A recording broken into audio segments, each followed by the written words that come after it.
तो यार, कैसे हो ड्रैगन बॉल के चाहने वालों। दोस्तों, फाइनली एनिमे सागा का एपिसोड 11 आ चुका है और आज के इस वीडियो में हम एनिमे सागा के एपिसोड 11 को कंटिन्यू करेंगे और देखेंगे कि आगे इस मांगा में क्या होता है। वीडियो में आगे बढ़ने से पहले मैं तुम सभी को सजेस्ट करूंगा कि अगर तुम मेरे चैनल पर नए हो और अभी तक तुमने एनिमे सागा के प्रीवियस चैप्टर या एपिसोड्स नहीं देखे हैं तो मैं तुम सभी को सजेस्ट करूंगा तुम सभी सबसे पहले उनको जाकर चेकआउट करो ताकि स्टोरी लाइन तुम सभी को एकदम बेहतरीन तरीके से समझ में आए। तो चलो मेरे भाई लोग, बिना किसी देरी के अपनी आज की इस वीडियो को शुरू करते हैं। तो कहानी की स्टार्टिंग में हम रुशिगामा को देखते हैं। रुशिगामा वेजिटा को बहुत ज्यादा ध्यान से देख रही होती है। तभी रुशिगामा कहती है, इस इंसान का तो बॉडी स्ट्रक्चर काफी ज्यादा अलग है नॉर्मल ह्यूमन से। क्या यह किसी और देश का है? यह देखने में तो यहाँ का नहीं लग रहा है। तभी रुशिगामा की नजरें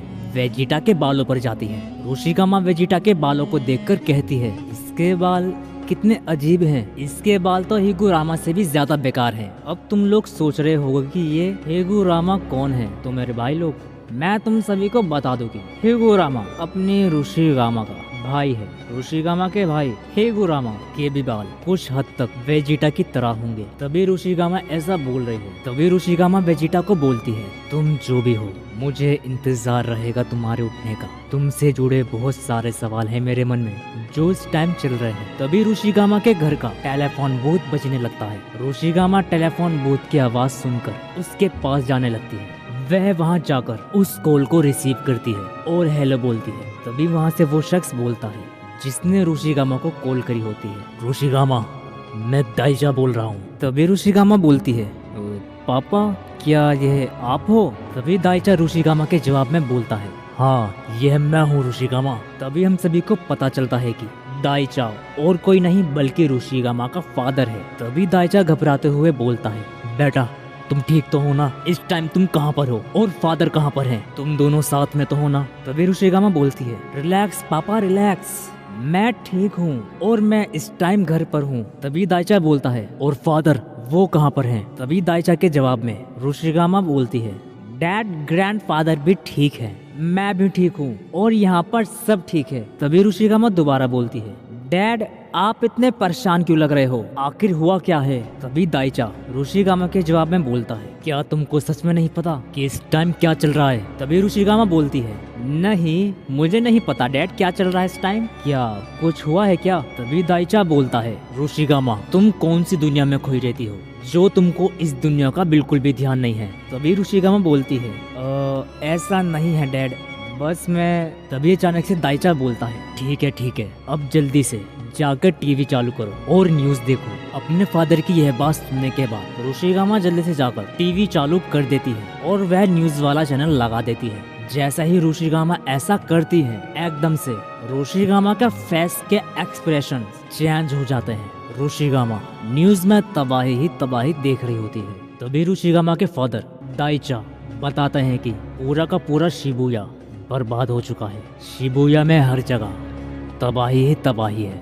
जितने भी लोग वहाँ पर थे सब मारे जा चुके हैं। रुशिगामा, मुझे नहीं लगता कि वहाँ पर अब कोई बचा भी होगा। तभी रुशिगामा कहती है, लेकिन डैड, यह सब हुआ कैसे? तभी दाइचा बोलता है, मुझे नहीं पता रुशिगामा कि यह सब हुआ कैसे, लेकिन गवर्नमेंट का कहना है कि एक एस्ट्रॉइड शिबुया पर आकर गिरा था, उसी की वजह से ऐसा हुआ है। शुक्र है रुशिगामा कि तुम और फादर ब्लू फ्लैश में हो। तभी दाइचा को कोई आवाज लगाता है और दाइचा रुशिगामा से बोलता है, रुशिगामा, तुम अपना ध्यान रखना, अब मुझे जाना होगा, मैं फोन रखता हूँ। यह कहने के बाद दाइचा फोन रख देते हैं। तभी हम रुशिगामा को देखते हैं। रुशिगामा फ्रीज हो जाती है यह जानने के बाद कि शिबुया पूरी तरीके से बर्बाद हो चुका है। तभी रुशिगामा बोलती है, कहीं वो भी तो शिबुया से यहाँ पर नहीं आया। तभी अचानक से रुशिगामा वेजिटा की तरफ भागती है। वो भागे भागे वेजिटा के पास जाती है। रुशिगामा भागे भागे वेजिटा के पास पहुँचती है और वह वेजिटा को ध्यान से देखने लग जाती है। तभी रुशिगामा बोलती है, इसके घाव काफी हद तक ठीक हो चुके हैं। तभी रुशिगामा को वो टाइम याद आता है जब वेजिटा उसे मिला था। तभी रुशिगामा अपने मन में बोलती है, इसके घाव और शरीर की चोटें बहुत ज्यादा गहरी थी। कहीं कहीं ये शिबुया से तो यहाँ पर नहीं आया, लेकिन कैसे कोई भी नॉर्मल इंसान लूप लाच के अंदर कैसे आ सकता है? किसी भी इंसान का इस कर्स शील्ड को पार करना नामुमकिन है, तो फिर ये कैसे वहाँ से यहाँ पर आ गया? जब शिबुया की बर्बादी यहाँ तक नहीं आ सकी तो ये कैसे आ गया यहाँ पर? रोशिगामा के सवाल धीरे धीरे करके बढ़ते ही जा रहे होते हैं। तभी सीन शिफ्ट होता है और हम रोशिगामा के ग्रैंडफादर को देखते हैं। रोशिगामा के ग्रैंडफादर एक बहुत जरूरी मीटिंग में आए हुए होते हैं। तभी रोशिगामा के ग्रैंडफादर के पास एक शख्स आता है और वह उनसे कहता है, सर जल्दी चले, वो इंडिया से कब का आ चुके हैं, वह बहुत देर से आपका इंतजार कर रहे हैं। यह सुनने के बाद रोशिगामा का ग्रैंडफादर बहुत ज्यादा डर जाते हैं और वह भागे भागे उनके पास जाने लगते हैं। तभी वह उनके पास पहुंच जाते हैं। तभी हम कुछ लोगों को देखते हैं। यह लोग इंडिया से जापान आए हुए होते हैं। तभी उनमें से एक शख्स कहता है, दाइचारू, हम सब अपना ज्यादा टाइम वेस्ट नहीं करेंगे, मैं तुमसे सीधा मुद्दे की बात करता हूँ। जैसा कि तुमको पता है कि अब तक की जितनी भी कर्स्ड एनर्जी और स्पिरिट्स हैं वो सिर्फ और सिर्फ जापान में ही एग्जिस्ट करती हैं, और ऐसा इसलिए है क्योंकि जापान 10 गेयर बैरियर्स से सील्ड है। तुमको कैसे भी करके इस 10 गेयर बैरियर्स को हटाना होगा।